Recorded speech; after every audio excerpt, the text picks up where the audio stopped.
तो hello student, welcome back to another video. उम्मीद करते हैं आप सभी अच्छे होंगे और अपनी पढ़ाई भी कर रहे होंगे। तो जैसा कि आप लोगों को पता है कि हम लोग नागरिक शास्त्र पढ़ रहे थे, जिसका चैप्टर 1 कल कंप्लीट हो चुका था और आज हम लोग चैप्टर 2 पढ़ने वाले हैं। तो आज हम लोग इस क्लास में देखेंगे चैप्टर 2, जिसका नाम है संघवाद। तो चैप्टर का नाम क्या है? चैप्टर का नाम है संघवाद। ठीक, तो आप लोग पेन और कॉपी ले लीजिए, जहाँ लिख रहे हैं फेयर कॉपी में वहीं पर इसको लिखते रहिए। यदि इसके पहले की क्लासेस नहीं देखे हैं तो जाकर पहले की क्लासेस पूरी कंप्लीट कर लीजिए। मैं हर वीडियो में आप लोग को जानकारी देता रहता हूँ। और इंग्लिश के लिए आप लोग की क्लासेस यहाँ पर हो चुकी हैं, जो कि ध्यान से देखिए सुनिए। इंग्लिश में हमने टेंस पढ़ा दिया है। ठीक, इंग्लिश में टेंस हो गया है और नरेशन हो गया है।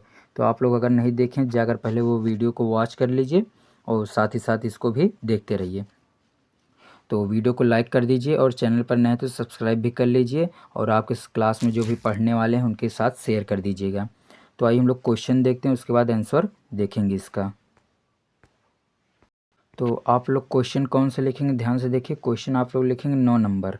ठीक, संघवाद क्या है या संघवाद का क्या अर्थ है, संघवाद से क्या तात्पर्य है। मतलब आप इनमें से कोई भी एक क्वेश्चन लिख लीजिए और जो उत्तर होगा तीनों के लिए कॉमन होगा। मतलब पेपर में चाहे ये क्वेश्चन आ जाए, ये वाला। ठीक, मतलब अगर संघवाद शब्द आ गया क्वेश्चन में तो आप लोग को वही आंसर लिखना है जो मैं अभी बताऊंगा आप लोग को। ठीक, तो ध्यान से सुनना, ध्यान से। तो आप लोग एक क्वेश्चन लिख लीजिए, चाहे ये वाला लिख लीजिए चाहे जो लिख लीजिए। ठीक, चाहे जो लिख लीजिए। तो वीडियो को रोक कर लिख लीजिए, उसके बाद हम लोग इसका उत्तर देखते हैं।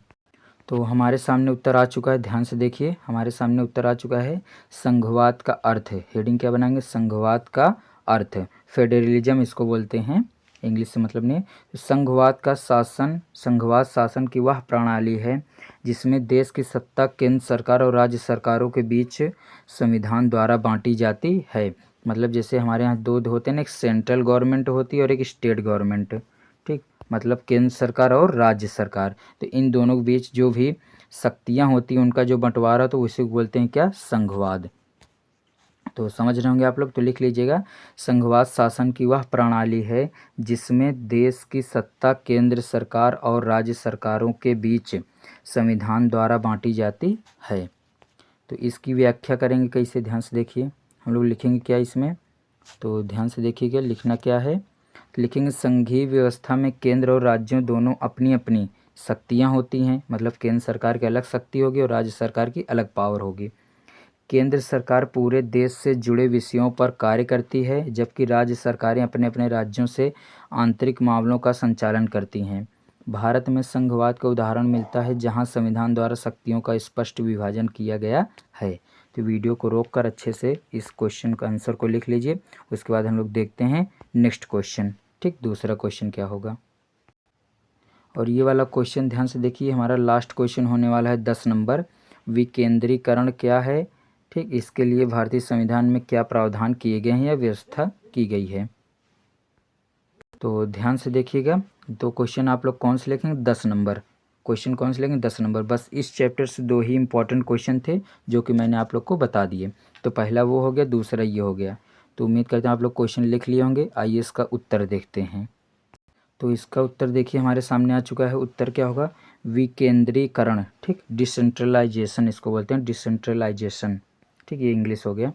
तो यहाँ पर होगा क्या, विकेंद्रीकरण का अर्थ है शासन की शक्तियों और कार्यों को केवल केंद्र या राज्य सरकार तक सीमित न रखकर स्थानीय स्तर संस्थाओं जैसे पंचायतें और नगर पालिकाएँ को सौंपना, ताकि लोग स्वयं अपने क्षेत्र से जुड़े निर्णय ले सकें। मतलब विकेंद्रीकरण, डिसेंट्रलाइजेशन मतलब ये, जैसे केंद्र सरकार दिल्ली हो गई, राज्य सरकार जो भी हैं, ये लोग जो गांव तक नहीं पहुंच पाती, गांव में जो भी कार्य होते हैं उनके लिए क्या बनाए गए, पंचायत और नगर पालिकाएँ, ये शहर के लिए को सौंपना, ताकि लोग अपने स्वयं अपने क्षेत्र से जुड़े निर्णय ले सकें।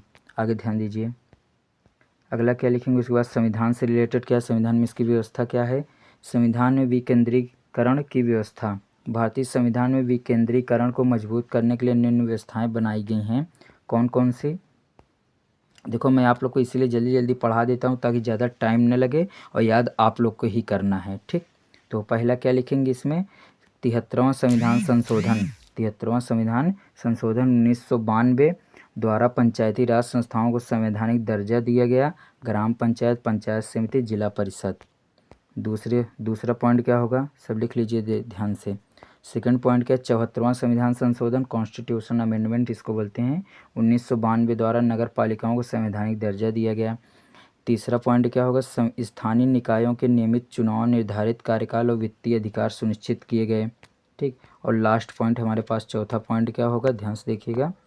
अनुसूची 11 और 12 में पंचायतों और नगर पालिकाओं के कार्यों की सूची दी गई है। तो आप लोग वीडियो को रोक कर अच्छे से लिख लीजिए, ठीक, कोई दिक्कत नहीं है। उसके बाद फिर यही दोनों आंसर इस चैप्टर से याद कर लीजिएगा और ये चैप्टर यहीं से हम लोग को क्या हो जाएगा, समाप्त हो जाएगा।